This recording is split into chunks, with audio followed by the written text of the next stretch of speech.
our system of governance has given so much power to the president. Let me give you a joke. I was in Abeokuta to see the past president, Olusegun Obasanjo, with some of my lawyer students. And I jokingly told him that I wanted to sue you, sir, when you made yourself the Minister for Petroleum without Senate approval. He just said, oh, okay, Robert, sit down, sit down. With fantastic brain, Obasanjo he is. And he convinced me that I was wrong. He said, when I was elected as president of Nigeria, I assumed all executive powers under Section 5 of the Constitution. And that it is only those areas of powers which he cannot handle himself, he is obliged to give to ministers. And when he does that, I'm using his word, he will now send them to the Senate to be clinically examined whether they could still hold those posts. He says, but the Minister for Petroleum, which he kept, he does not need, and I agreed with him. So I told him, I said, look, if I had taken you to court, I would have lost. Because he told me that he not only read the Constitution, but he studied it. He's a fantastic brain.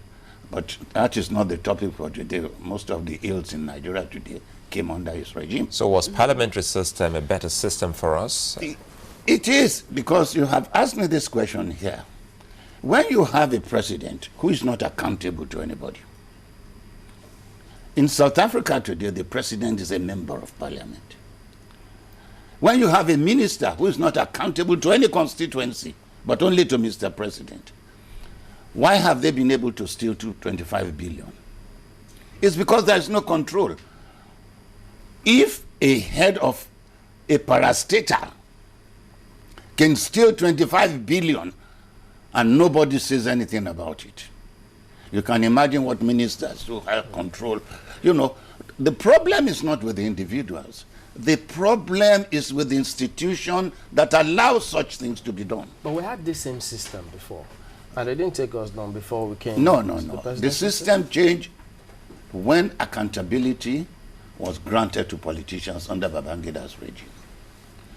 You see, in the old regime, the permanent secretary is the accounting officer in the ministry.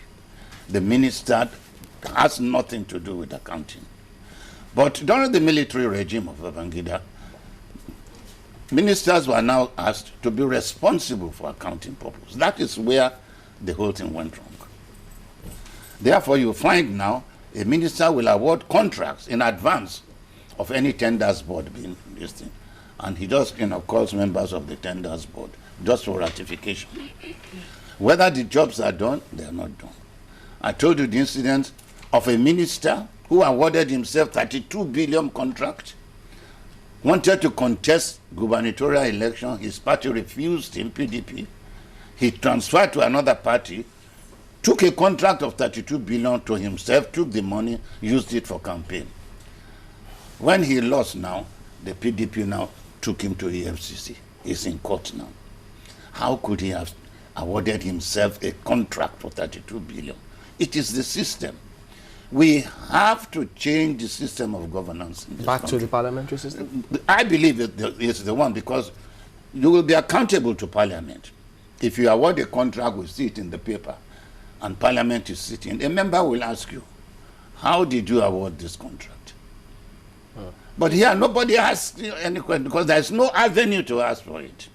I'm trying to go back to the centenary celebrations. You said that you think that we should celebrate, that it's worth celebrating. But you also mentioned that, there are major differences between us. There's suspicion between us. You mentioned, for instance, the Igbo man or the Yoruba man doesn't like the Igbo man.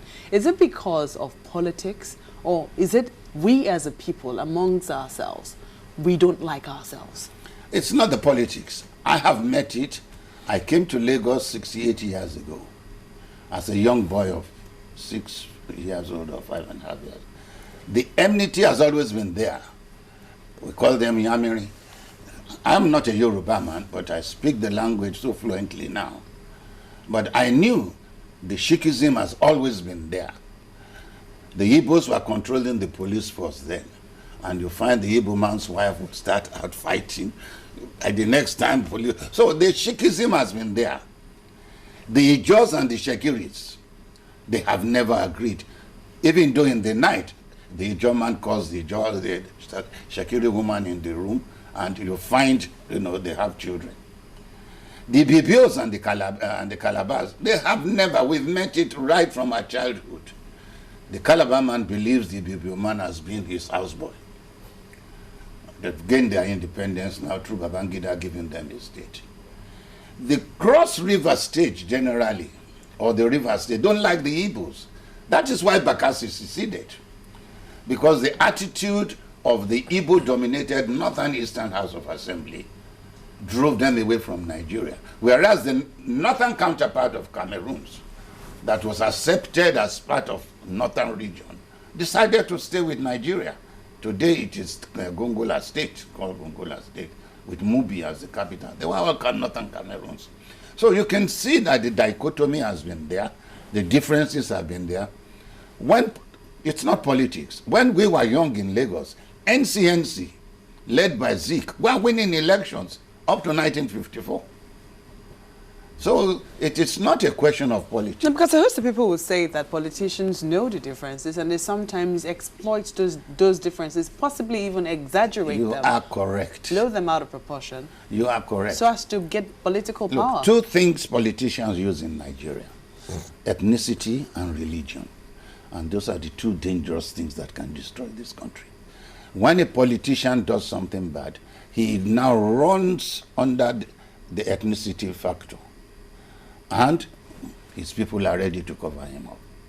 No matter what Jonathan does today, whether he's not improving the roads, whether he's not improving the railway system, the Ijaw man will not leave him. It's that when Obasanjo was there, even though Yorubas don't like him, but when it comes to defending him as against other ethnic groups, they will gather together and do it. Omowani is our son. The Igbos do it. And politicians are using this. They use it. There is no country in the world where there is no diversity. In England today, if an Englishman goes to Scotland in Edinburgh and he talks, they will start, the Scottish man will abuse him. They don't tolerate themselves. But they've been together for almost 500 years. There is nowhere in the world where there is no dichotomy. America, there are over 80, they live to. So Nigeria's diversity is not different. There's no one single hegemonious country in the world. Now, one of the things that we noted was that during the sale of this celebration, I say sale because the president's men went round trying to tell people why we need to celebrate. And one of the things that came up was that we had been predicted to disintegrate by the year 2015 owing to certain factors, which are still very present. Do you think that celebrating erases those factors, or do you think that it could mitigate or remove them or possibly underplay them? You see, you have to differentiate two things: marking an event and celebrating an event. What I believe what we are doing is marking an event, which we must mark. It's part of our history. But celebrating that event is a different cup of tea. If you ask me, do we have to celebrate? I will say no. But we have to mark it. You see what I mean? I may have a child, Daddy, today is my birthday. Okay, I will mark it for you. But I'm not going to celebrate.